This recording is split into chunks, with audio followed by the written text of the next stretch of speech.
Farmer Tom here. Welcome to the Farmer Tomcast. And today on our ongoing series, Heroes of the Green, we have Bonnie King. How you doing, Bonnie? Super. Really good to be with you today. I'm super excited to have you. So you're ready to tell the world your story? I guess I am. Okay. The world is ready. The microphone's all yours. Okay. Well, cool. I'm Bonnie King. A lot of people are more familiar with me because I own SalemNews.com. I'm the publisher, as I have been since 2004. So journalism's always been a real important part of my life, and cannabis has always been something that I've covered. Born and bred an Oregonian, I grew up in the country. I am the daughter of commercial beekeepers. Farm work and just being one with the environment's always been just part of my life without any question. I was also born in the 60s, and so a lot of our neighbors grew weed. We never thought anything about it. It was just something that they did. And it was Oregon, in that time period. I don't know, people just didn't have the hangups that they developed with proper brainwashing and propaganda. Anyhow, so I grew up riding bareback horses and fishing in the neighbor's pond, and I'm trying to outrun the bees that my dad had in the fields. But I knew about what cannabis was from a really early age. My parents didn't consume, but a lot of my friends' parents did, and brothers and sisters and whatever. So I don't even know really how early it was a part of my life, but grade school probably. And so then it didn't take long for me to be interested in it personally, of course, as well. And what I noticed most of all, no matter how much fun it was the risk, was how scary it was. Now we're talking about like the late 70s when all of a sudden things started changing, and right into the whole Just Say No programs in the early 80s, etc. It was wildly obvious to me that there was a real conflict with the way pot smokers, pot users, pot growers were treated in the world compared to, and we always do this, compared to alcohol, but compared to everything, the stigma that went along with it without any actual proper knowledge. People just kind of overgeneralize, pot smokers, as we know. And throughout all my life, I've known people who are ostracized from their own families. They're very, it's one thing to lose your job, but to lose your family, not to be allowed to go to funerals, just to be so shamed because you use an herb that was put on this planet before we were. And they know too that there are all these, great medical situations where cannabis is the perfect answer. Glaucoma, for instance, and most pain can be treated, but there's so many other things. And all this time during Prohibition, we haven't been allowed to even do studies. And if there were studies, we weren't allowed to refer to them. So anyhow, I've known people that were in jail for pot offenses ever since I was a kid. And so I've always hoped that there was something that I could do to change that, to enlighten people. And so I had one of Jack Hare's books in the mid 80s, as soon as things like that were available. And that was really great. We went through that page by page, and I still have notes that I took the first few months I owned that book. And anyhow, I wasn't really involved in the cannabis movement until Oregon decided to push for medical in the late 90s. And then in 2002, I think I got my own Oregon medical marijuana permit. And that's also when I met Dr. Phil Levesque. And Doc Levesque, he's known as the pot doc. He passed away in 2015, sadly. But he was the strongest voice in the medical industry for cannabis in Oregon and really throughout the United States for a long time. He sacrificed his whole career for the movement, for the betterment of all of us. So he was the first pot doctor in Oregon to sign 5,000 cards. And so then the Oregon Medical Board took him to task many times and eventually took away his license to practice because of cannabis.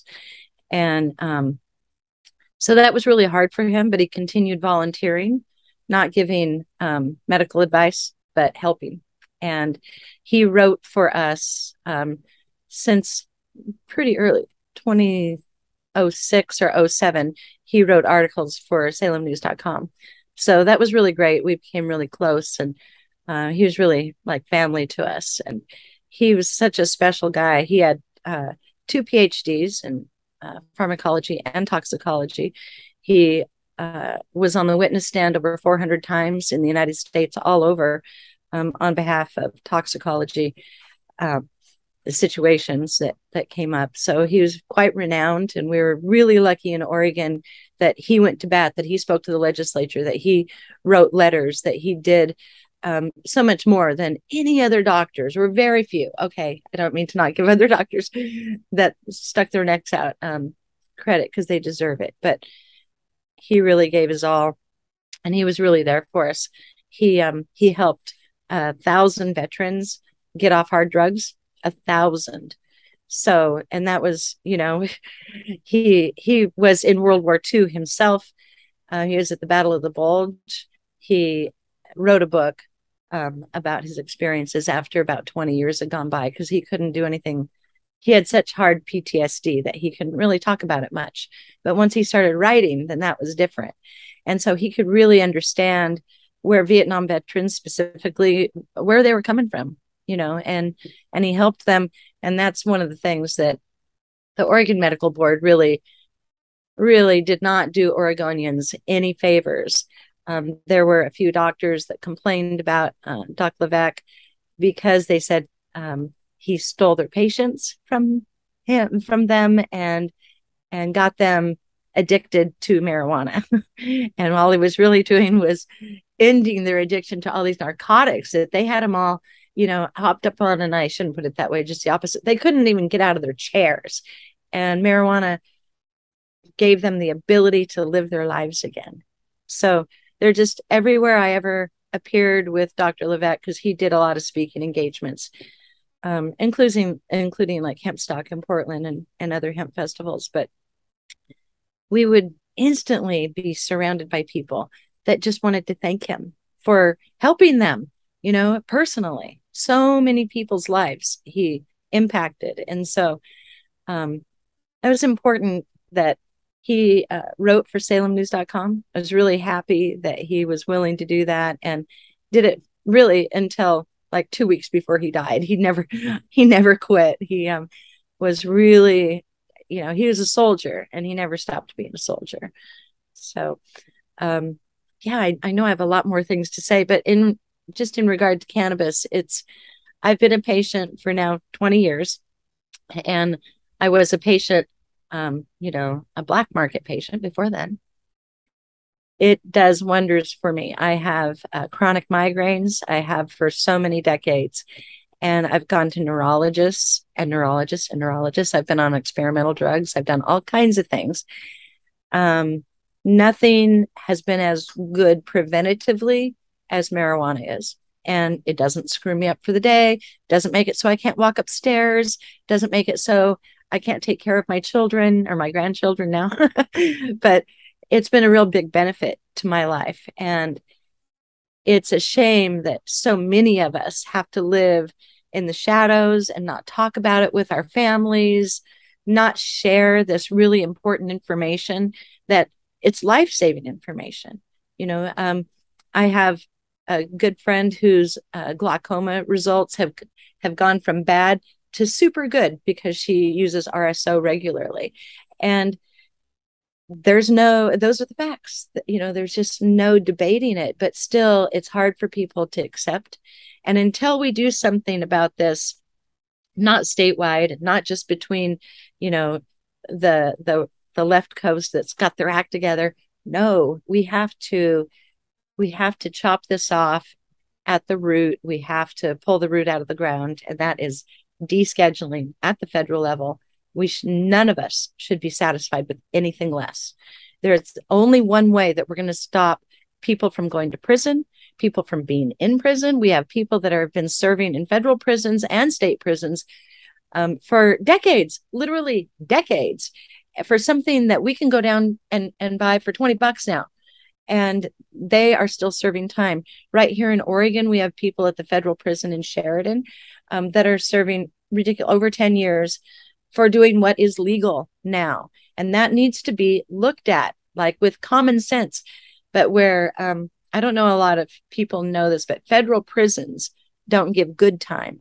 So when somebody says, oh, I'm getting 10 years at Oregon State Prison, you already know they're not going to do 10 years. They're going to do 5 to 7 years, generally, depending on what, their behavior and whatever. They get good time. Not in federal prison. There is no good time. So they get 20 years. They serve every single day of that 20 years, even though the crime they committed wasn't violent, wasn't a risk to anyone, didn't hurt society. But there they are. And costing taxpayers a ton of money. It's not a joke, We really could do so much better than we're doing with the money that we are paying for all these people to be in prison. And so as long as we don't do anything federally, we're not going to have a chance to change that. And other people that have had to suffer through the whole federal game too, the state just doesn't have anything to say to the feds. Once it's in their hands, that's where it is. Roger Christie and his fiance at the time, Sharsh, they were arrested. This is how many years ago? 12 years ago? Sorry, Roger, I'm not really sure. Anyway, he served 5 years in federal holding. No charges, 5 years. And there is nothing you can do about it. That's why if we don't deschedule this kind of rampant, ridiculous law enforcement, I don't know if that's the right word, it's just going to continue. It's a huge moneymaker, and it's our money that they're making. So we really need to do something about that. And all of us want violence off the streets. All of us do. And it is not the cannabis community that is causing it. I know that there's a lot of black market stuff that goes on, etc. That's a separate subject. It is not what we're talking about. What we're talking about is our local homegrown people, our mom and pop shops, people that thought that they were doing the right thing, even by the state, and were. And yet the feds have come in and swooped them up. And I don't want to go into too much history, but Obama didn't do us any favors in that way either. And I was a real, Obama supporter. But anybody that can turn on their people that way, saying this won't happen, and then there it happens right before your eyes and they don't do anything about it, that is really hard to swallow.